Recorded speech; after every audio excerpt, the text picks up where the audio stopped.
Bago tayo magpatuloy, shoutout muna sa ating mga masugid na sumusubaybay, Phil Patromo, Paterno Ducay, Jerwin Cabantac, at Christian Migs Ibanez. Maraming salamat po sa inyo. Kabanata 4351. Natisod si Anthony Lee sa lupa, kumuha ng bote ng alak sa mesa bago sinigawan si Harvey York. How dare you touch me, bastard ka? Pinasama mo ang mukha ko. Papatayin kita. Naririnig mo ba ako? Magsettle ako ng score sa iyo kahit anong mangyari. Mabangis na kinagat ni Anthony ang kanyang mga ngipin. Mapahamak ako kapag hindi ko kayo papatayin ni Mandy. Ganun ba? Napangiti si Harvey nang walang pakialam bago lumipat sa karamihan papunta kay Anthony. Hindi yun sapat para patayin ako. Sa halip, kailangan mong gawin ito. Nabasag ni Harvey ang bote ng alak sa kamay ni Anthony, na napakita ang matalim na matulis na mga gilid. Mas mabuti iyon. Halika, esaksak mo yan. Pangako hindi ako lalaban. Pagkatapos, si Harvey ay gumawa ng throat slash gamit ang kanyang hinlalaki bago niya ikanawit ang kanyang daliri. Natigilan si Anthony matapos makitang seryoso ang mukha ni Harvey. Tuluyan nang napigilan ang kanyang galit. Ni hindi niya maigalaw ang kamay niyang nakahawak sa bote ng alak ng mga sandaling iyon. Humagalpak ng tawa si Harvey. Halika na, bilasan mo. Kung mayroon kang lakas ng loob na samantalahin ang isang walang magawang babae, tiyak na masasaksak mo ako niyan. Si Raven Kitten at ang iba ay lubos na nagulat, sa pag-aakalang si Harvey ay malinaw na wala sa kanyang isip. Kung tutuusin, first time nilang makakita ng ganoong lalaki. Nanginginig si Anthony bago umatras na may galit at nakakatakot na tingin matapos makita ang kamay ni Harvey sa kanya. Siya ay napakasama ng loob, galit na galit. Gusto niyang patayin si Harvey noon at doon. Ngunit hindi siya naglakas loob na gawin iyon. Sanay na siyang ihain sa isang platong pilak. Ang lahat ay karaniwang layaw sa kanya hanggang sa walang katapusan. Sabi nga, alam niyang may mga patakaran ang lipunan. Lalabag siya sa batas kung gagawin niya ang ganito sa harap ng lahat. Siya ay tatawanan at gugulin ang natitirang bahagi ng kanyang buhay sa likod ng mga rehas. Sa mismong sandaling ito, sa kabila ng pagtawag sa kanyang sarili na isang kilalang tao, si Anthony ay hindi sapat na matapang na kumilos. Si Raven at ang mga security guard ay nagpapakita ng kakaibang hitsura sa kanilang mga mukha. Hindi nila akalain na si Harvey ay matapang na gumawa ng ganito. Napuno ng paghanga ang tingin ni Maya Lee. Sa wakas ay nagsimula na siyang tumingin kay Harvey. Kung tutuusin, ito ang unang pagkakataon na nakita niya ang isang lalaki na pinuprotektahan ang kanyang babae sa ganitong lawak. Ito ay paraan na mas kahanga-hanga kaysa sa paghampas lamang sa kontrabida sa lupa. Ano, hindi mo kaya yun? Ang ginagawa mo lang ay magsasamantala sa mga babae.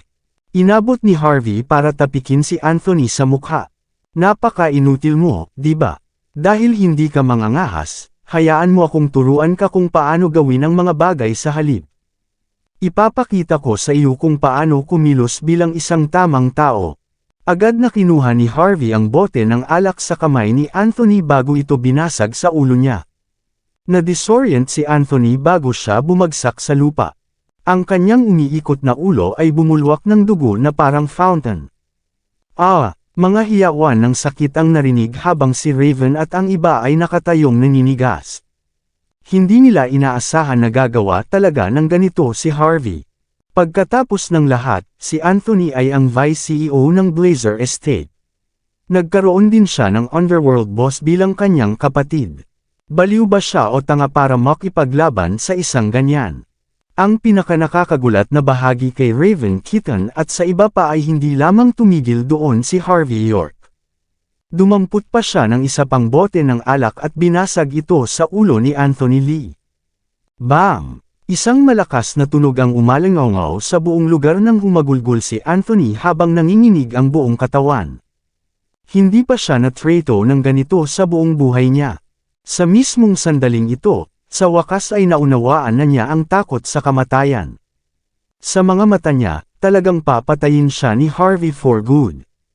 Hindi lang si Anthony kundi maging ang iba pang nakapaligid sa kanya ay napuno ng matinding kilabot.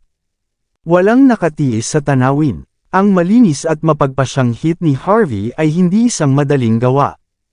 Ang mga tao sa paligid ay nakakita ng maraming tao na maaaring sumuntok. Pero first time pa rin nilang makakita ng lalaking ganito kalupit. Pagkatapos ng lahat, maraming mga tao sa sitwasyong ito ay tatakbo lamang ng kanilang mga bibig ng hindi aktwal na kumikilos. Nang makapulot ng ikatlong bote si Harvey, sumuko na si Anthony. Nababaliw ka na ba? Ako si Anthony Lee. Ako ang Vice CEO ng Blazer Estate. Ang kapatid ko ay boss ng Underworld. How dare you do this to me? Gusto mo bang mamatay o ano? Sob. Matapos makita ang kalmadong tingin ni Harvey, napaluha si Anthony habang nanginginig. Natural, nahulog na siya pagkatapos makita kung gaano kabangis si Harvey. Ito ay tiyak kung paano naisip ni Harvey. Ganap na nalumpo o takot ang mga scumbag na tulad nito. Ito ang kanyang plano. Kung hindi, tiyak na maghahanap sila ng higit pang gulo sa hinaharap. Sa huling pagkakataon sasabihin ko na ito sa iyo. Si Mandy ang asawa ko. I don't care who you are. I don't care who's supporting you. I don't care who's commanding you to. Kapag natitigan mo man ang asawa ko, sisiguraduhin kong mamamatay ka dahil dito. Pagkatapos, tinapik ni Harvey ang mukha ni Anthony. Magsalita ka. May final words ka ba? Hindi ka na magkakaroon ng isa pang pagkakataon mamaya. Malamig niyang sabi. Mabangis. Walang takot. Ang ugali ni Harvey ay lubos na ikinagulat ng mga tao sa paligid niya. Wala akong kinalaman dito. Talaga, tuluyan nang bumagsak si Anthony. Siya si Ronnie Lee. Sinabi sa akin ng bastard na iyon na gawin ko ito. Gusto niyang puntahan ko si Mandy, kahit anong mangyari. Gusto niyang ilabas ang galit niya. Sabi niya papatayin niya ang buong pamilya ko kapag hindi ko ginawa ito. Si Ronnie ang nasa likod ng lahat ng ito. This is payback. Ang espiritu ni Anthony ay lubos na nadurog. Siya ang may gawa. Please, iligtas mo ako, Sir York. Hindi ko na uulitin. I swear. Ang pagkakanulo ay isang nakakahiyang bagay kay Anthony. Siya ay itatabi ng marami dahil dito. Pero alam niyang hindi siya mabubuhay magdamag kung hindi siya susuko sa isang tulad ni Harvey. Ronnie, so, siya iyon. Kumunat ang noo ni Harvey bago nilapag ang bote ng alak sa kamay niya. Mukhang masyado akong mabait sa kanya kagabi. Fine. Since you're being so honest with me, I'll keep you alive for now. Malamig na bulalas ni Harvey York. Nanginginig si Anthony bago siya bumagsak sa lupa na paralisado. Maya-maya pa ay makikitang basang-basa na ang kanyang pantalon. Hindi na niya nakontrol ang kanyang pantog. Pagkatapos, mahinahong humakbang si Harvey patungo kay Raven Keaton. Humakbang ang dosenang matatangkad at malalakas na security guard habang nagngangalit ang kanilang mga ngipin. Ngunit nang magtama ang mga mata nila ni Harvey, nanginginig sila ng walang tigil. Kumilos. Ang mga security guard ay galit na kumikibot ng kanilang mga mata. Ang kanilang mga lalamunan ay tila nanunuyo ng lubos at nawalan ng kakayahang magsalita. Mabilis silang tumabi na parang mga ibong nagulat.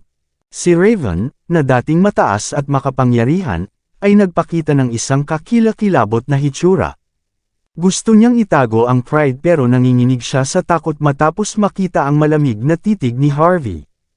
Napaatras si Raven bago nagngangalit ang mga ngipin. Anong gusto mo? Si Anthony Lee ay nagsamantala sa mga tao sa iyong lugar. Bilang ang kasumpa-sumpa na amo, hindi ka lang pumikit, ikaw ay tinutulungan siya. Sa tingin mo ba makakaalis ka na lang sa sitwasyon na walang kwenta? Sabi ni Harvey, na nanlilisik kay Raven. Nanginginig ang mga mata ni Raven. May, kulang ang management ko. Mayali gritted her teeth habang nakatayo sa hindi kalayuan. Nagdroga siya kay CEO Zimmer. Sinaktan niya ako at pinalayas din ako. Sinabi niya sa akin na papatayin niya ang aking buong pamilya kapag tumawag ako ng mga pulis. Ang pagkapahiya ni Raven ay nauwi sa walang pigil na galit. E paano kung ginawa ko? May sasabihin ako sa iyo, binata. Hindi mo kayang makipaglaban sa mga katulad namin. Bam! Dinampot ni Harvey ang isang bote ng alak at ibinaba iyon. Umulan ng dugo sa buong lugar. Napasigaw si Raven sa takot. Tuluyan nang nawala ng kulay ang mukha niya. Tinakpan niya ng kanyang mga kamay ang kanyang ulo.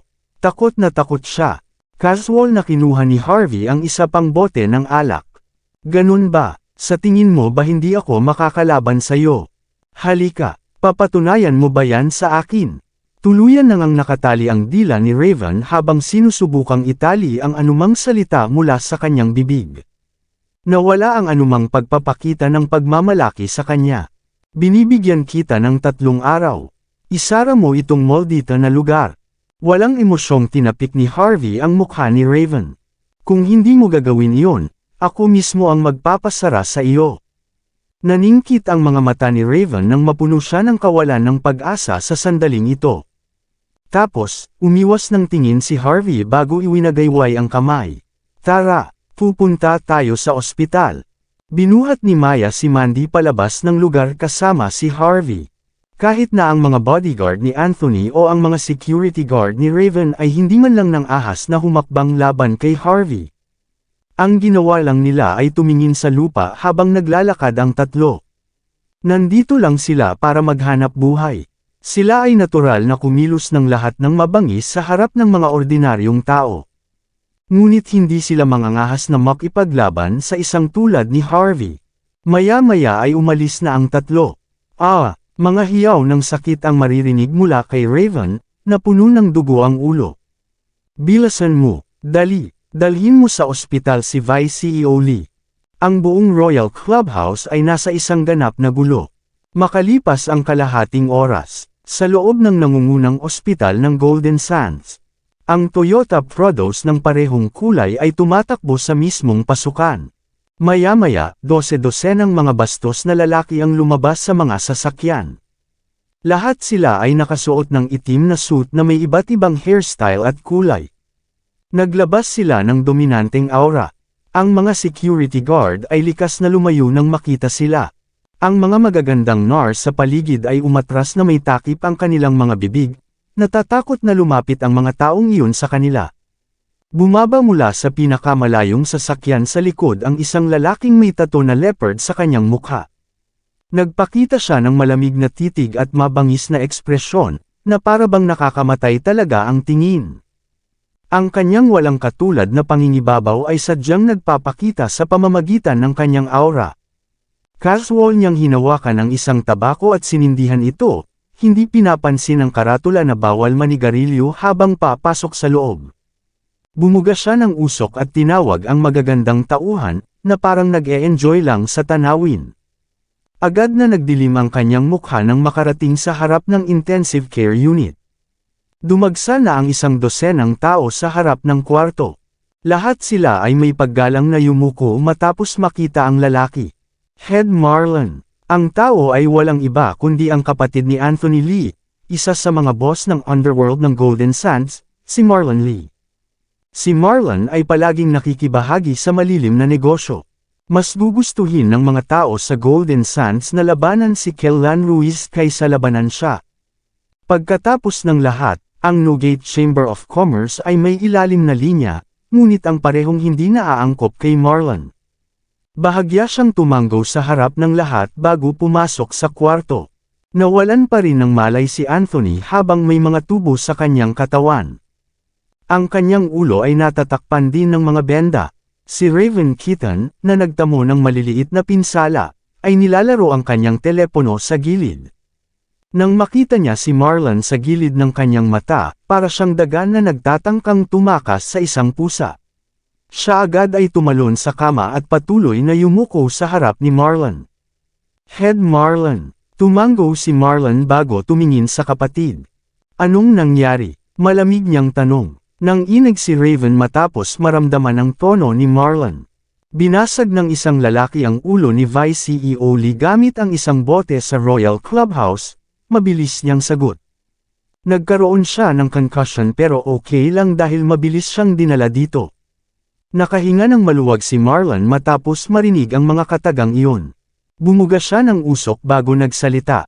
Sinong bastard ang gumawa nito sa kapatid ko? Nagnganga ang mga ngipin ni Raven.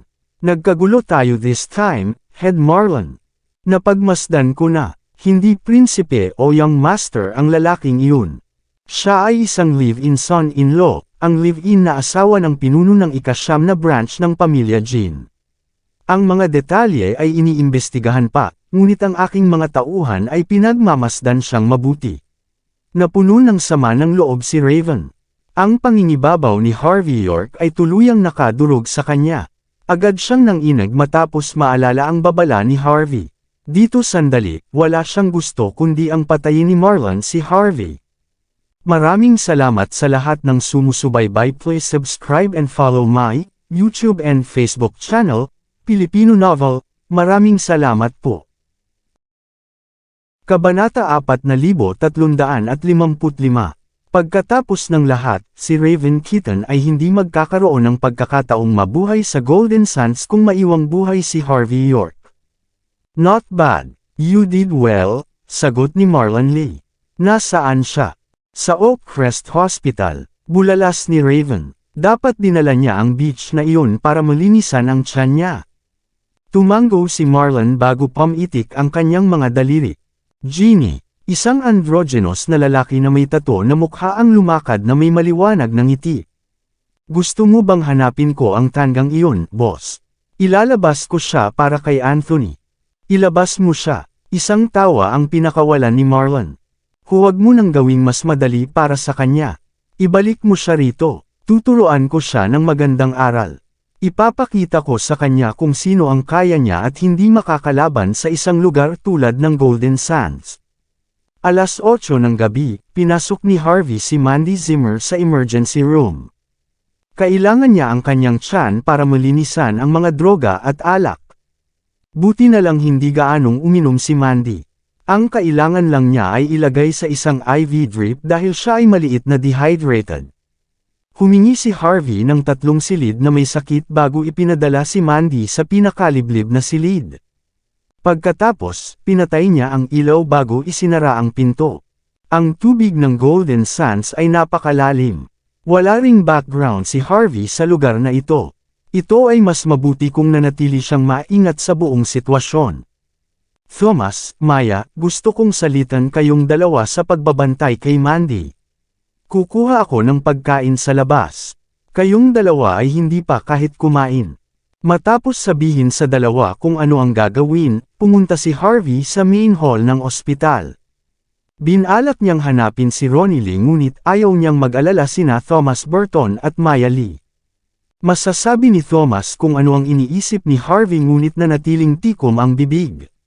Sinabihan niya si Maya na isara ang pinto ng kwarto ni Mandy habang nakatayo sila sa labas para magbantay. Nais ni Harvey na tumawag ng taxi bago biglang huminto ang ambulansya sa pasukan. Isang lalaking puno ng dugo ang isinakay sa pamamagitan ng stretcher. Ito ay isang kakila-kilabot na tanawin. Nasabi agad ni Harvey na binaril ang lalaki. Kung hindi naaalis ang bala sa oras, malamang na mamatay siya ng pagkalason sa tinga. Maliban doon, may pamilyar na patay na hangin na nakapalibot sa lalaki. Maya-maya, nakita ni Harvey ang isang inspector na bumaba sa ambulansya.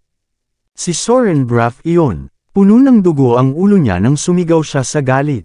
Iligtas mo siya. Kung mamatay siya para dito, ako mismo ang papatay sa'yo. Natigilan si Harvey. Kamukha ni Watson Braff ang nasa stretcher. Matapos tingnang mabuti, mas nabigla siya. Ang patay na hangin sa kay Soren ay nakabitin sa kay Watson sa sandaling iyon. Sa madaling salita, si Watson ang naging scapegoat ni Soren.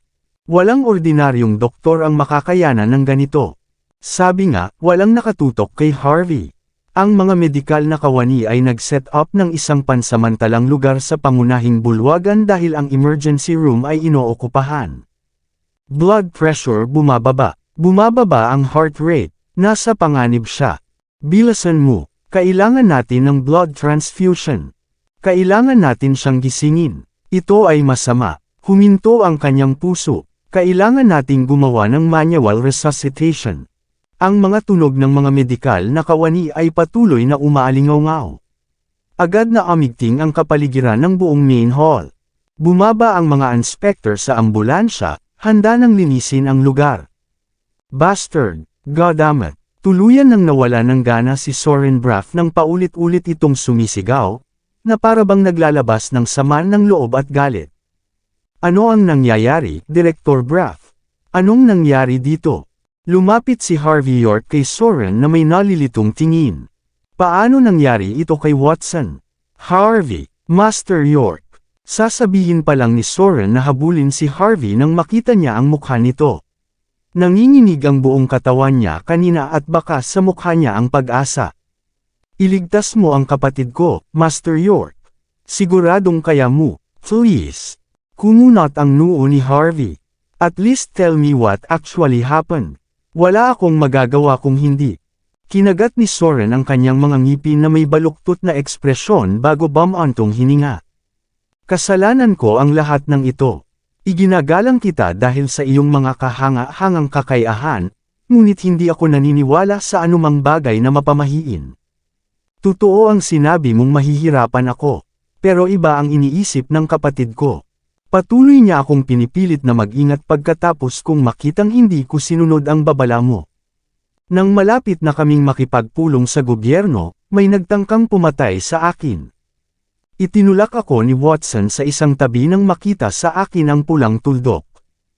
Naligtas ang buhay ko, ngunit sa halip, kinuha ni Watson ang pagbaril.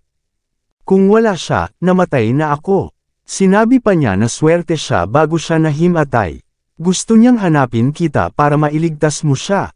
Kung hindi, maaga o huli ay wala na siya. Pinahanap na kita. Pakiusap tulungan mo siya. Basta ibalik mo siya, gagawin ko lahat ng gusto mo.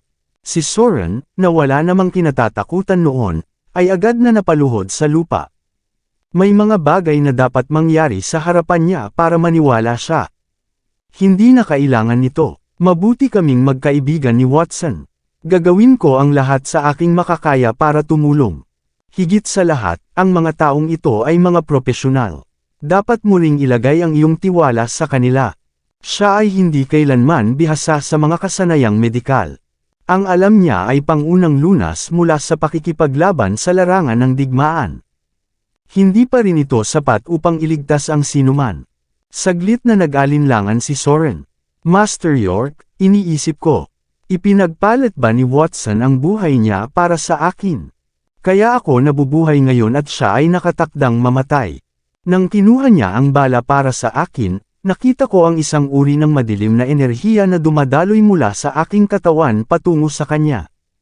Akala ko may nakikita ako, pero pagkatapos ng lahat ng nangyari. Kumunot ang noo ni Harvey. Tama siya kung tutuusin. Huminga siya ng malalim bago nagsalita. I can try something if he's still unconscious by then. Isang alarma ang tumunog mula sa isang lugar sa loob ng ospital. Binuksan ang first aid tent nang tumunog ang alarm. Lumabas ang isang doktor na may kasamang isang dosenang medical staff na nasa harapan ng mga kamay. Ang kanilang mga mukha ay natatakpan ng mga face mask at salaming decollar ng bahagya silang yumuko. Paumanhin, Direktor Braff, ginawa namin ang aming makakaya. Kailangan mong ihanda ang sarili mo. Hindi alam ng doktor kung ano ang mararamdaman sa sandaling iyon. Alam niya kung sino si Soren Braff.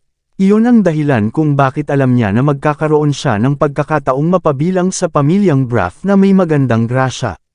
Tiyak na tataas din ang kanyang reputasyon pagkatapos nito.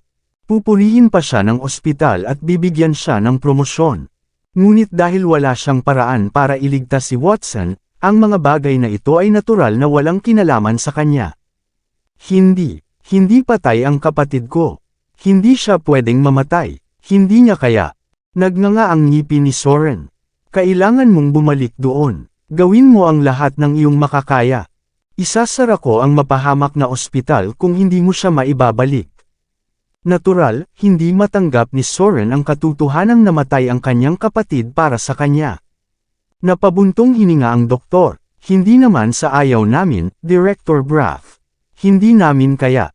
Dapat alam mo kung ano ang mangyayari kapag nabaril ka ng bala. Ang pinakamalaking problema ay ang bala ay nakalagak sa loob ng art area ni Mr. Braff. Kung bunutin namin, baka dumago siya hanggang mamatay. Kung hindi natin gagawin, malamang na mamatay siya dahil sa pagkalason. I suggest na ihanda mo ang sarili mo. Tingnan mo kung may sasabihin siya bago pumasa. Bumaba ang pagyuko ng doktor. Isang bala lang. Hindi na kailangang palakihin ang mga bagay. You're just scared to take responsibility for his death. Iyon lang ang dahilan kung bakit hindi mo na-extract ang bala. Hindi naman ganoon kakomplikado. Isang kalmadong boses ang umalangaw sa sandaling ito. Lumingon si Soren at ang iba pa at nakita si Harvey York na nakatayo sa tabi ni Watson Braff. Mabilis niyang tinanggal ang puting tela sa kay Watson upang tingnang mabuti.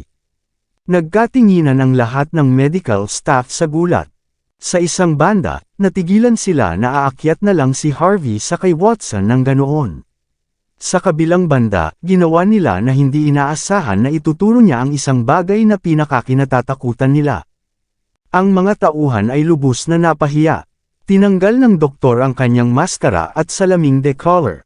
Isang malamig na ekspresyon ang kitang-kita sa maganda niyang mukha noon. Sino ka? Isa itong ospital. Bawal ka dito. Sabay-sabay na umalis sa lugar na ito. Natural, naniniwala siya na isasara talaga ni Soren ang ospital kapag patuloy na nagdudulot ng gulo si Harvey ng ganito. Manahimik. Bulalas ni Soren bago tumingin kay Harvey. Maaari mo ba siyang tulungan, Master York? Kinagat-kagat ni Harvey ang daliri niya na nakakunot ang noo. Kaya ko siyang ibalik. Pagkatapos, inilagay ni Harvey ang isang patak ng kanyang dugo sa noo ni Watson. Ang patay na hangin na nakapalibot sa kay Watson ay ganap na napalitan ng isang kislap ng maliwanag na liwanag. Sumunod, bahagyang diniin ni Harvey ang dibdib ni Watson, agad na natigil ang pagdurugo ng diretsyong lumipad palabas ang bala. Beep, beep, beep. Kasabay ng mga galaw ni Harvey York, nagsimulang tumugon muli ang flatline na tibok ng puso na ipinapakita sa monitor. Si Watson Braff ay unti-unting gumagaling. Ngunit hindi nagtagal, bago ang mga tingin ng mga tao, ang tibok ng puso ay nawala muli. Ang mga taong natuwa ay nakadama ng pagkalungkot kaagad pagkatapos. Si Harvey lang ang nanatiling kalmado. Alam niyang kailangan ni Watson ng panahon para makabawi. Normal lang na manghina siya ng ganito dahil sa pagkawala ng dugo. Sinimulan ni Harvey ang pagsundot sa iba't ibang bahagi ng katawan ni Watson, na nagpapataas ng daloy ng kanyang dugo. Ano ito? Nakatanggap ka ng tugon mula sa kanya, tapos ngayon mo lang siya minamasahe. Napuno ng galit ang doktor matapos makita ang nakita. Sa isang banda, hiyang-hiya siya sa gulat na naramdaman niya ngayon. Sa kabilang banda, siya ay galit na inilantad ni Harvey kung bakit ayaw niyang iligtas si Watson. Walang makapagliligtas kay Mr. Braff. Parang gumagaling na siya pagkatapos mong gumawa ng kalokohan, pero saglit lang iyon. Ano ang silbi ng masahe sa kanya sa puntong ito? Walang maidudulot sa iyo ang pagpapakitang tao, binata. Umalis ka na dito ngayon din, o tatawag ako ng security. Naturally, bilang isang doktor, gusto niya ang mga conman tulad ni Harvey na magpakita at mapahiya ang kanilang mga sarili. Matapos pag-alitan si Harvey, inilipat ng doktor ang kanyang tingin kay Soren Braff. Ito ay sapat na masama para kay Mr. Braff, Direktor. Kaya mo ba talaga siyang pinagtutulakan kapag dumadaan lang siya? Dapat itinaboy mo ang manloloko na ito. Huwag mo siyang bigyan ng pagkakataon. Nagkatinginan ang mga nakatataas sa istasyon ng pulis matapos marinig ang mga salitang iyon. May isang tao sa wakas ay hindi na makayanan ang tanawin. Siguro hayaan mo na lang magpahinga ang kapatid mo. Nakaramdam si Soren ng hindi pagkakaunawaan.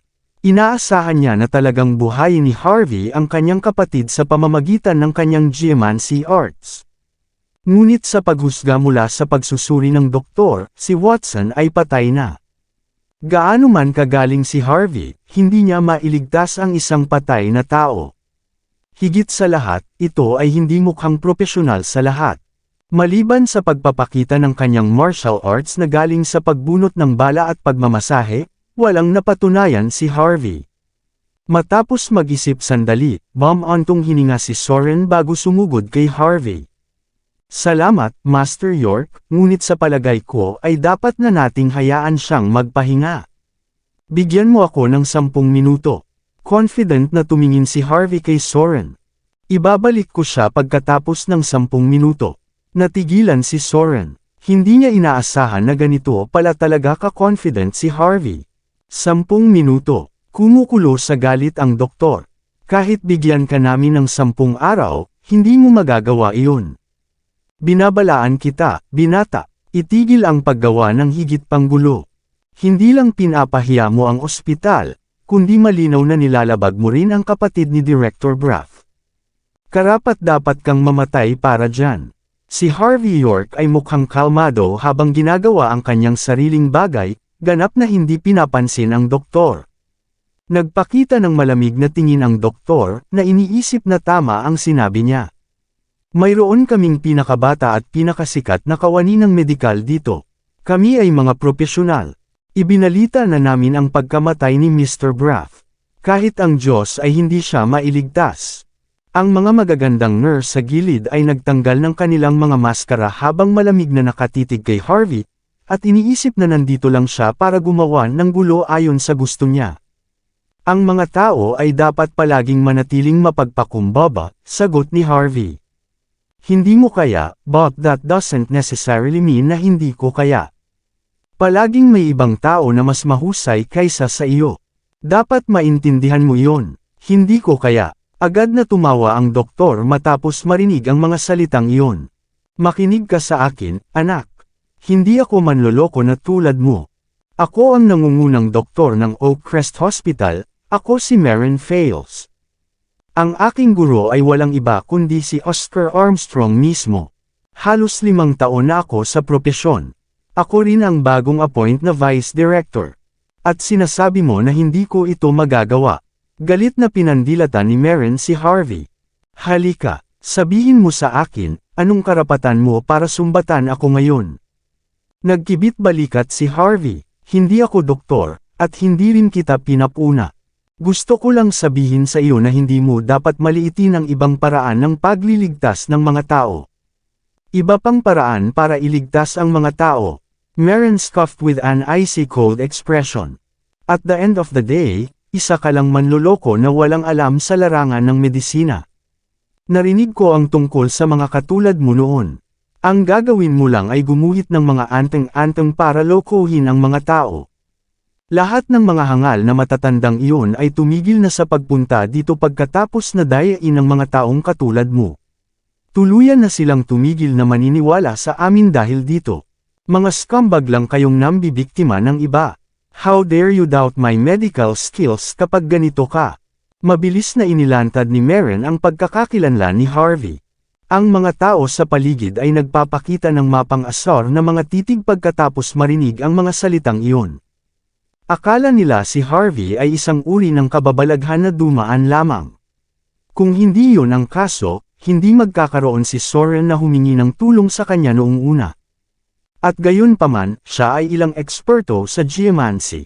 Bakit siya hihingi ng tulong sa isang katulad niya? Ito ba ay isang biro? Bahagyang nagpout ang mga nurse sa labis na pagkasuklam. Lubhang awkward din ang pakiramdam ni Soren matapos marinig ang pagdududa ng lahat sa kakayahan ni Harvey. Ganun ba? Kung ganoon ka kahanga-hanga, bakit hindi mo ginamot ang iyong hika? Mahina hong pinabulaanan ni Harvey. Tinatawag mo ang iyong sarili na isang doktor kapag hindi mo kayang harapin ang gayong maliit na issue. How dare you call yourself na estudyante ni Senior Armstrong? Pinapahiya mo lang siya. Patuloy na dinidiin ni Harvey ang iba't ibang bahagi ng katawan ni Watson habang nagsasalita ito. Ang daloy ng dugo ni Watson ay patuloy na na-trigger. Pansamantala siyang magigising pagkatapos ng ilang minuto.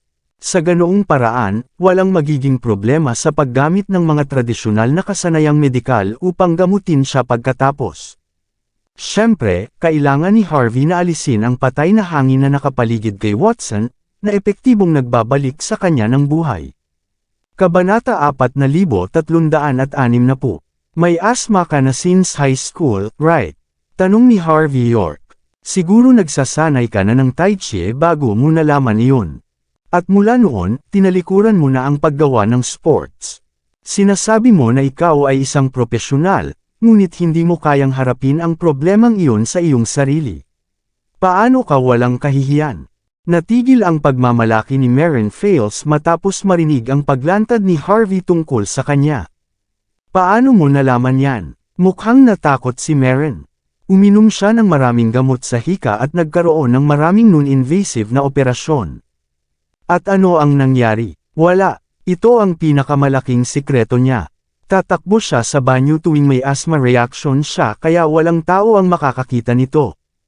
Pero hindi niya inasahan na ituturo iyon ni Harvey nang hindi alam ang tungkol sa kanya.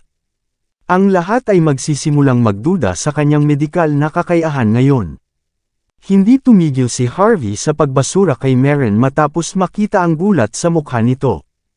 Hindi mo ba nakikita ang agwat sa pagitan natin? Nakikita ko ng eksakto ang iyong karamdaman, at sasabihin mo sa akin na hindi ko maililigtas si Watson Braff. Sumama ang ekspresyon ni Maren. Mabuti, kahit na may matalas kang mata, hindi ibig sabihin na ganoon ka talaga ang kakayahan mo. Sa tingin mo kaya mong buhayin ang mga patay. Naglalaro ka ba na parang Diyos? May sasabihin ako sa iyo. Idineklara ng patay si Mr. Braff. Sa kanyang mga mata, ang isang lalaki sa ganoong estado ay hindi na nakaligtas. Gusto mong tumaya? Tanong ni Harvey habang patuloy na gumagalaw ang mga kamay niya. Kung maibabalik ko siya, kailangan mong panasan ang sahig ng Fortune Hall. Napagtanto ni Harvey na may mga taong may sakit na bibisita sa Fortune Hall. Kaya naman hindi rin niya naisip na makakuha ng doktor para tumulong. Gusto niyang maglinis ako ng sahig. Galit na galit si Maren matapos marinig ang mga salitang iyon. Mabuti, gusto mong maglaro. Kung hindi mabuhay si Watson, huhugasan mo ang banyo sa aking bahay sa buong buhay mo. Oo naman, ito ay isang deal. Agad namang pumayag si Harvey. Iminumungkahi kong maghanap ka ng magandang mop online. Medyo malaki ang bahay ko. Medyo nakakapagod mag-mop. Hey, dapat mong tingnan kung paano maghugas ng banyo sa halip. Gaano ka kawalang muwang. Nagpakita ng malamig na tingin si Maren sa kanyang mukha, na para bang may tinitignan siyang isang conman. Tuluyan na siyang hindi pinansin ni Harvey nang magtaas siya ng kamay. Matapos mag-ipon ng hint ng aura sa kanyang kamay, bahagya siyang tumapik sa puso ni Watson. Paff! Agad na umupo si Watson nang matapos si Harvey. Naghiyawan ang magagandang nurse habang nanginginig sa takot. Agad na naging matamlay si Maren at ang iba pa. What the hell just happened? Ay, multo ba siya? Napaatras ng ilang hakbang si Maren na may nakasulat sa buong mukha niya nang hindi makapaniwala. Ang malamig na panginginig ay ipinadala sa kanya gulugod sa sandaling ito. Biglang sumulpot ang isang di umano'y patay na lalaki bago siya tinitigan mismo sa mata.